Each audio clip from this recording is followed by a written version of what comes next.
Namaste.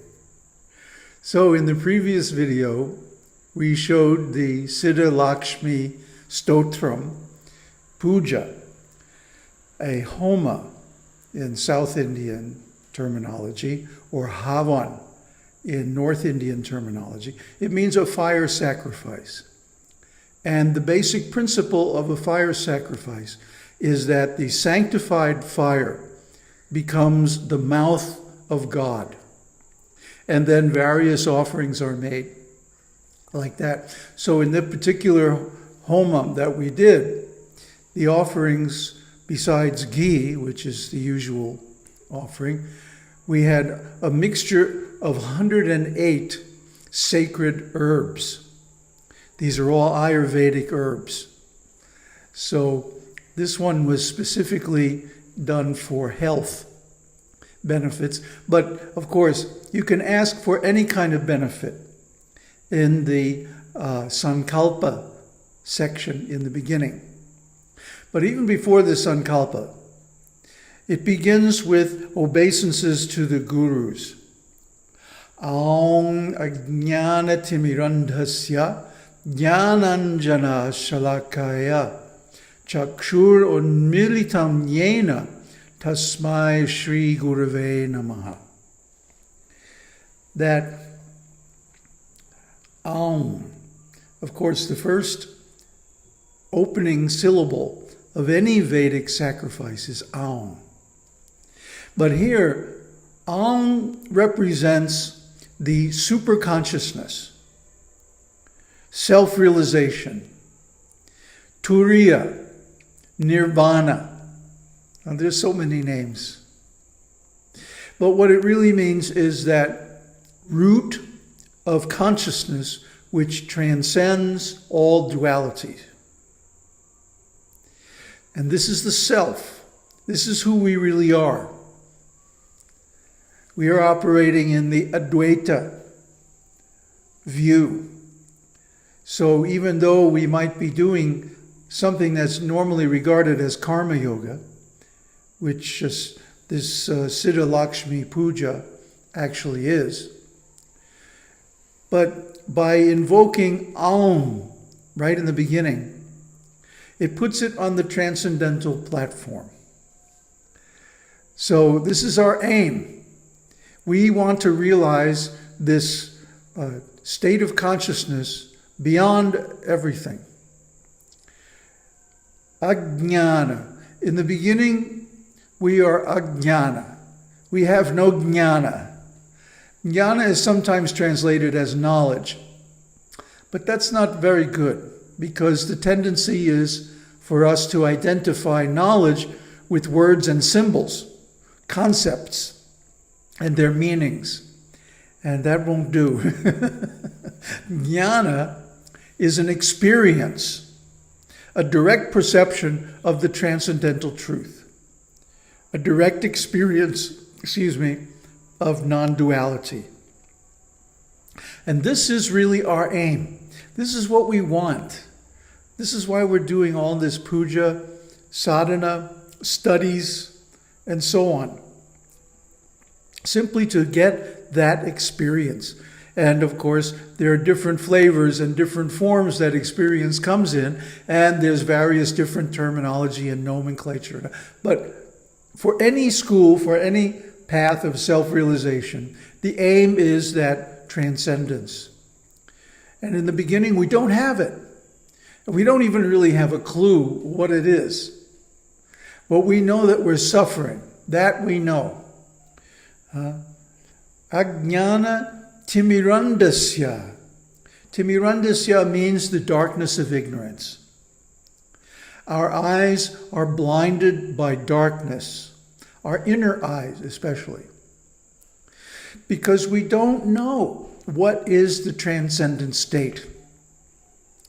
So therefore, jñānāñjana-śalākayā. The guru is giving the jnana, whether you know it or not, whether he does it directly or not. He may talk on so many different subjects, and teach so many different methods. But behind the scenes, if you have a real guru, if you have a realized guru, there is a transfer of energy which is coming from the transcendental platform. And that guru's energy gradually infuses your being until you become like him by his association. So really, what the guru is doing by teaching this and that and getting you to do this service and that service, he's really giving you a pretext for his association.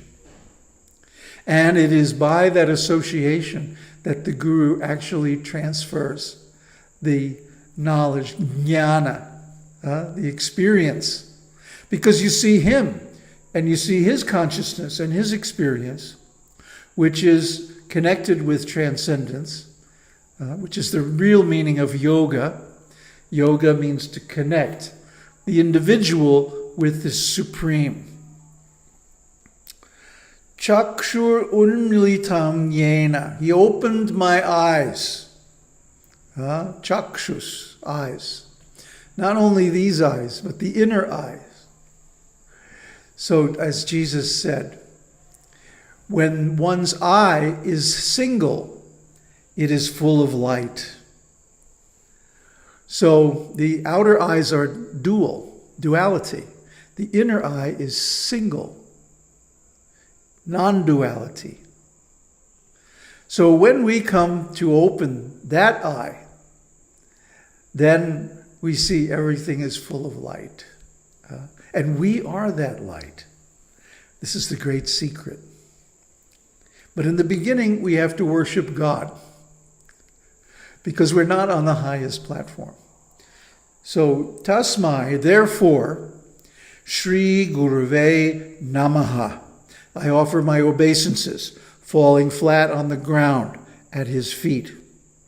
Why? The guru is just another guy, right? Well, in one sense, yeah, because we are all capable of realizing the transcendence. The difference is that the guru has, and we haven't. So we want something from the guru that can't be bought by money, and it can't be gotten by any kind of flattery or by any kind of other manipulation. It can only be given by grace. The grace of God, the grace of Guru. The grace of God comes through the Guru. That's what the Guru is all about. So, I offer my respectful obeisances unto my spiritual masters, plural, who opened my eyes, which were blinded by the darkness of ignorance, with the torchlight of jnana, knowledge, realized knowledge, real self-realization. So then, in the next section, we make the sankalpa at this point, because really we're making the sankalpa at the Guru's feet. We don't know God. We don't assume that we know God or we have any connection with God. Our connection with God is through the Guru. So if we have a wish or a vow or an offering to make, we make it first at the feet of the Guru. That's the transcendental protocol. We don't go directly or attempt to go directly because we won't make it. We'll fail. So this applies to approaching a spiritual master, a teacher, or really any important person, that we want to go through a trusted intermediary.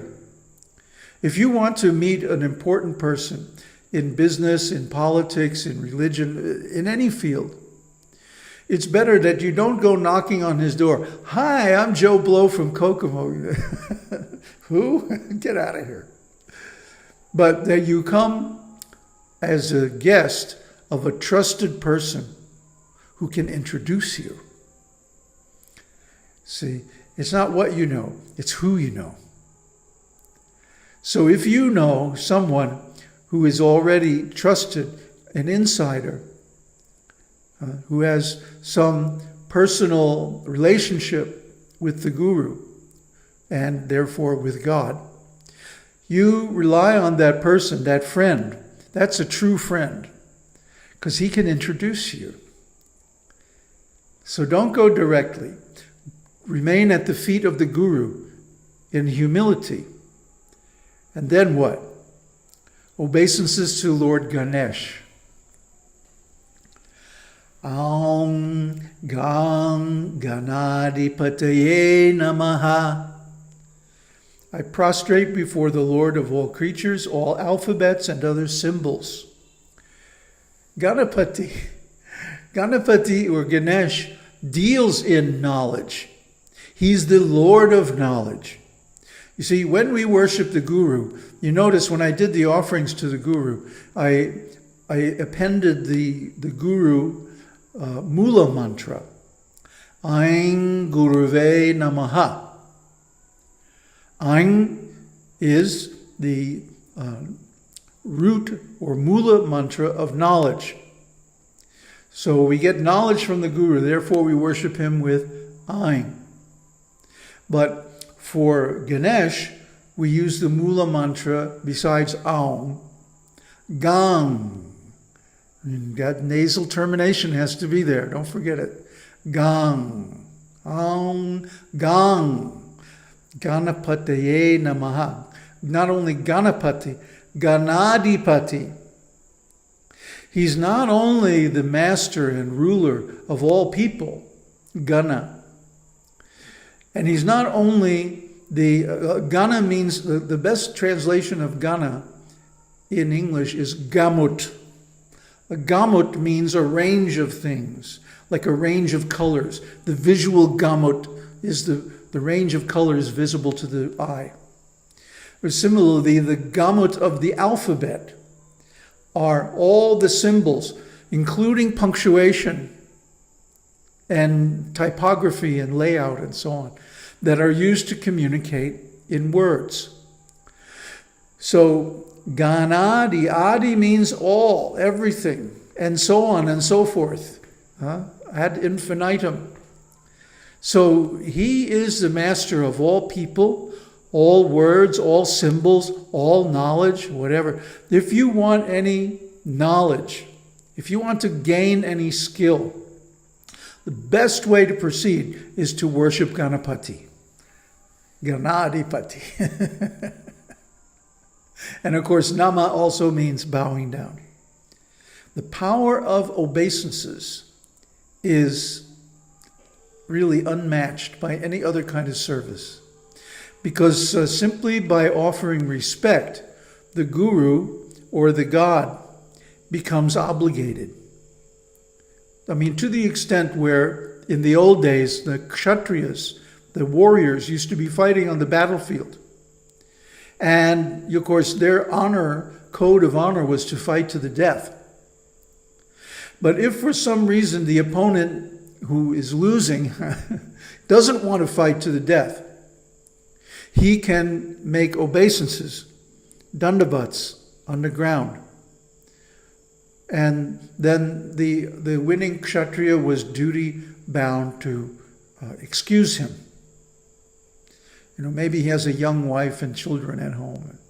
He's like, I'm too young to die. So this is the way to obligate the spiritual master or the God, by bowing down physically on the floor in front of him. So the next prayer is the 16 names of Ganapati. Why 16? Because there are 16 fundamental Shaktis.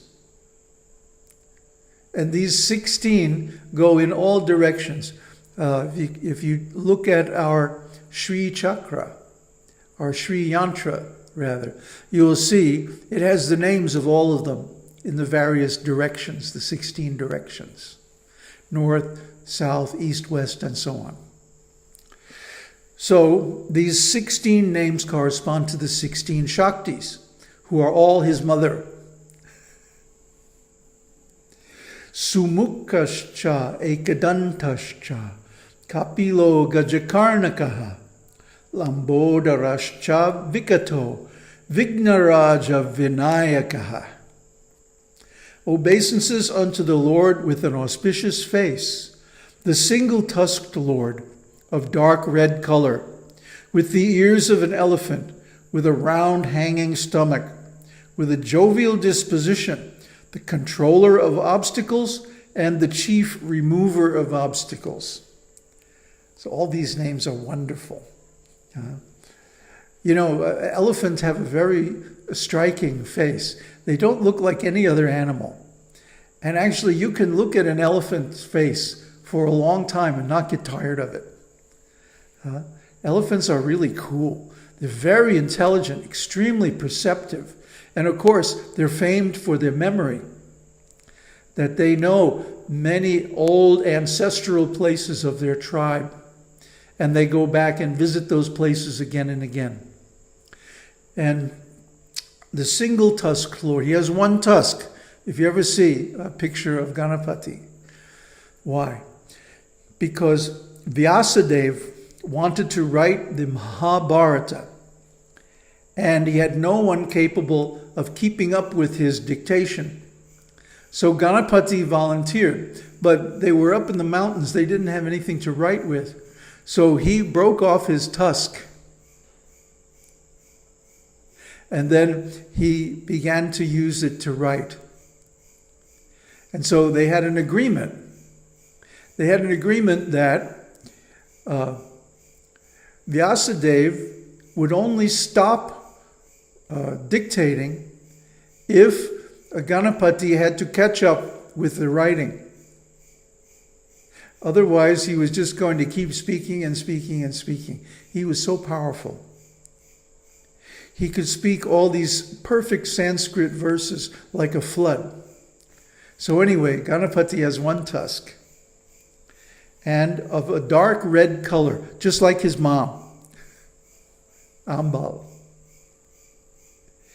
With the ears of an elephant, he has big ears, like an elephant, with a round hanging stomach, lambodaraś, with a jovial disposition. He's very happy. He's like a child. Well, he is a child. He's the child of Shiva and Shakti. The controller of obstacles and the remover of obstacles.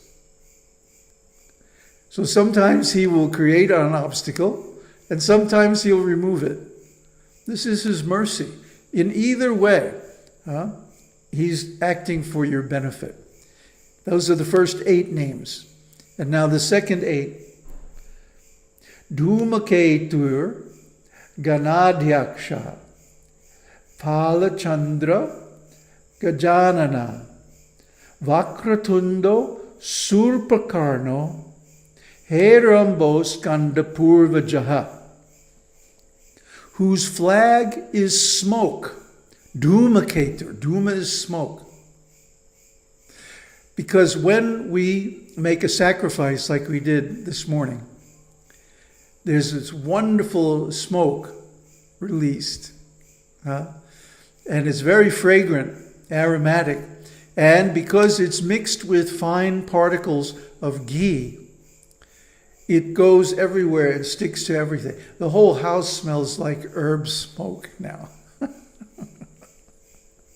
And it will for weeks. So whenever we perform a sacrifice, Ganapati is present, because he is the first God worshipped in any sacrifice. Ganādhyaksha. Gana again. Gana means everybody. Adhyaksha means the leader. He's the leader of all creatures by nature. The elephant is the leader in the jungle.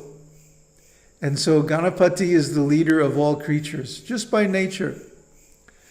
And the master of all languages and symbols, Phalachandro. So if we want to master knowledge, written knowledge, we have to worship Ganapati at first. That will make everything go smoothly. Gajanana, the one who has the moon on his forehead. just like Shiva and Shakti. He's also in the same family, and he also has that crescent moon. Vakratundo.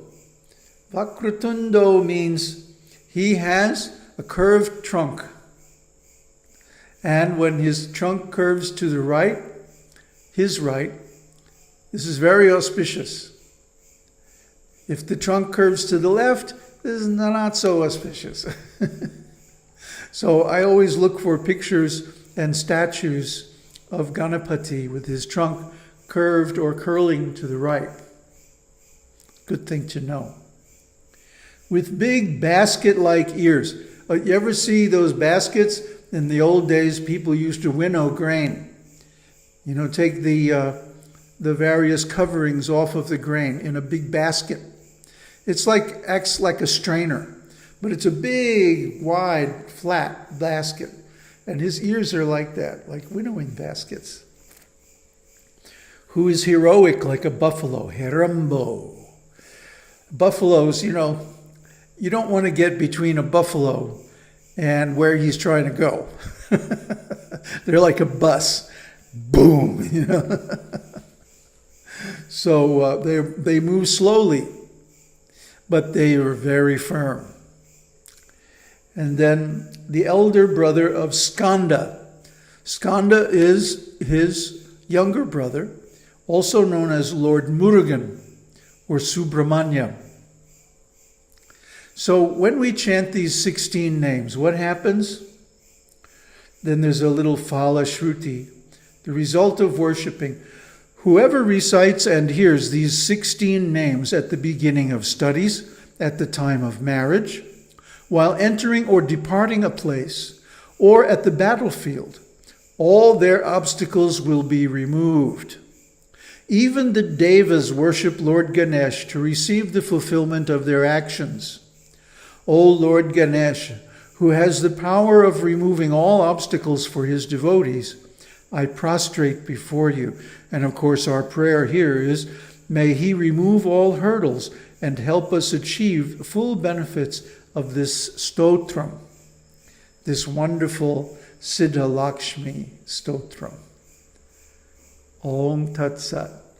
Om Harihi Om.